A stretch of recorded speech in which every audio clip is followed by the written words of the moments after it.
Kalau dia bocor, memang gearbox kita kena turunkan.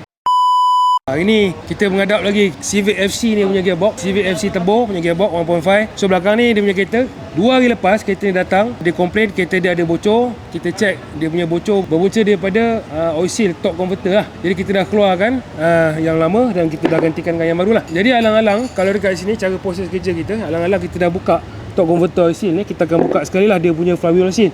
Sebab benda ni, flywheel oil seal ni walaupun kita nampak dia simple, tapi dia punya fungsi dah lebih kurang sama dengan torque converter punya oil seal lah. Kalau dia bocor, memang gearbox kita kena turunkan. Jadi untuk mengelakkan kerja 2 kali ataupun upah tu nanti 2 kali, alang-alang kita dah buka, kita tukar torque converter oil seal tu, kita tukar sekali dia punya flywheel oil seal. Dan dekat sini pun kita tukar juga dia punya drive shaft punya oil seal lah. So drive shaft punya oil seal ada 2, kiri kanan. So kita tukarkan juga walaupun orang kata masih elok lagi, tapi alang-alang kita dah buka, kita tukarkan sekali. Jadi semua oil seal yang ada dekat gearbox ni adalah oil seal yang barulah. Jadi dalam waktu terdekat ni, owner dah tak perlu nak pening-pening, nak perlu susah hati sebab kita dah tukarkan semua oil seal dengan oil seal yang baru. Okey, jadi untuk korang yang berada kat luar sana yang tak tahu mana nak buat korang punya gearbox ni, yang ada leaking ataupun leaking engine, ada leaking gearbox, nak buat aircon ke apa kan, boleh datang ke Transmatic Automotive. Kita berada dekat stesen Mula Shah Alam ni. Kita buka hari-hari kecuali Jumaat sebab Jumaat kita cuti. Dan kalau korang ada sebarang pertanyaan, korang boleh klik link di bio, bertanya kat situ, nanti ada yang menjawab. Dan jangan lupa follow kita punya page Mechanic Transmission. Jumpa lagi, bye bye.